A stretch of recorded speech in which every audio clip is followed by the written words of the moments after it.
Do you have any secrets that if you were to share them with the world, you fear that your whole life would end?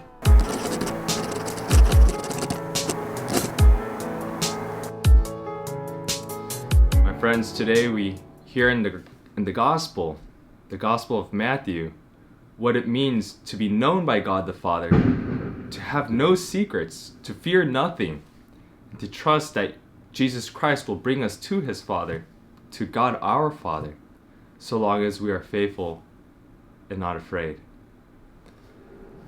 So you're probably wondering, or maybe you don't notice, but I have a little scab on my forehead. This past week, I went on a vacation because my pastor has been so good to me. And I got to go do 5 days of backpacking with a fellow priest friend and 3 other seminarians. And we went through the hills of Mammoth and up and over this pass called Donahue Pass and into Yosemite Valley to Lyle Canyon. And during this trip, it was amazing. We met this PCT backpacker. PCT stands for Pacific Crest Trail, and basically it's a crazy long trip from Tijuana on the bottom border of Mexico and California all the way up to the Canada border. And this camper, she shared with us some of her stories, but she also shared with us something really funny. She has a trail name, and apparently all these campers, these PCTers, share these different trail names, and you run into someone and you talk about a story involving different hikers, and you use these trail names so that people can remember more easily. So we thought it would be funny for us to come up with our own trail names, and we decided one of our friends should be named a shameless mallard. Now, the mallard comes from a mallard duck that we saw in the canyons. For me to go into that's a whole nother story, so I won't go there. But it was just really funny because we used the word shameless. And it was funny because this brother of ours had no fear, and he would just be wild and free. I mean, we're out in the woods, there's no one to impress, and it's just, hey, this is who I am, right? So we're spraying this mosquito spray, 98% DEET, and we're rubbing sunblock on ourselves, and afterwards, without really sanitizing our hands, we're opening the food MRE packets with the freeze-dried packs and taking out silica gels, and it's like, all right, well, thanks, I'm gonna eat the food that you just touched, and we're brothers, so it's all good. And there was a certain shamelessness in that. A shamelessness to use the restroom out in the wild.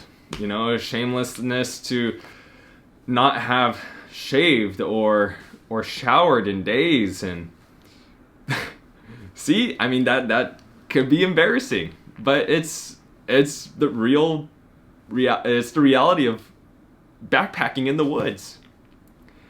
And so I reflected on this, and I think it's quite profound, because to be truly shameless means we don't see ourselves with shame.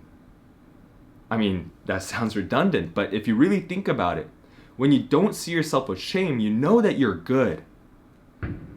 And when you know that you're good because God created you as his son or daughter, then no matter what falls or faults you've committed, you're still good. And this is the real truth that the devil will do everything to keep you away from. He will do everything he can to make you feel shame, meaning to make you believe that you're not good, that you're bad.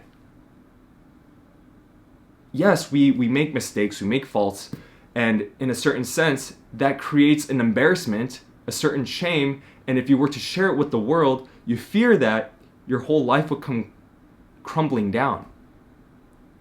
But in today's gospel, we hear, fear no one.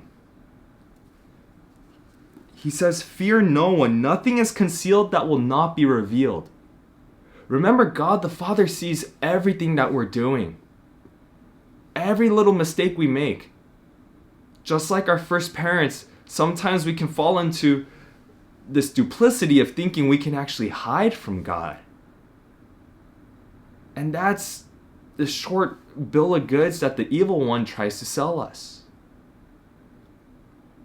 But the truth is, God sees all things, and it's foolish for us to hide that truth from him. But when we admit the truth, it is then that Jesus could take us in our weakness and present us, as he shares at the end of our gospel, to God the Father. So we should not be afraid, as St. Paul says, to boast in our weakness, to boast in our titles of being that shameless mallard, or whatever else you want to be called. I was called false summit because I was leading the pack and I kept thinking that we were coming to the top of the mountain and hyping it up for them, when the truth was we were like a third of the way there. So let us not be afraid.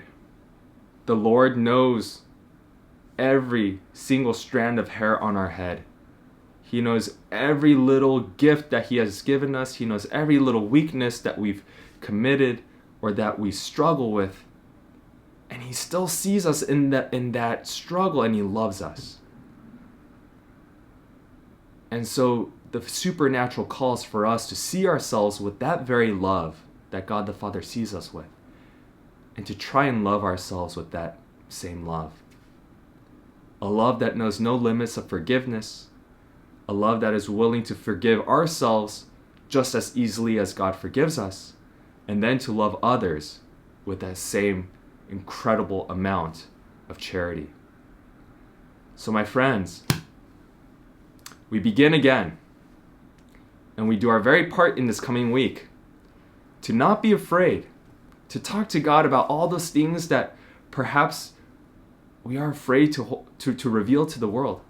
This is a great time, if you really struggle with that, to go to confession and to ask the Lord to purify your heart. So until next time, Nunc Cepi, we begin again.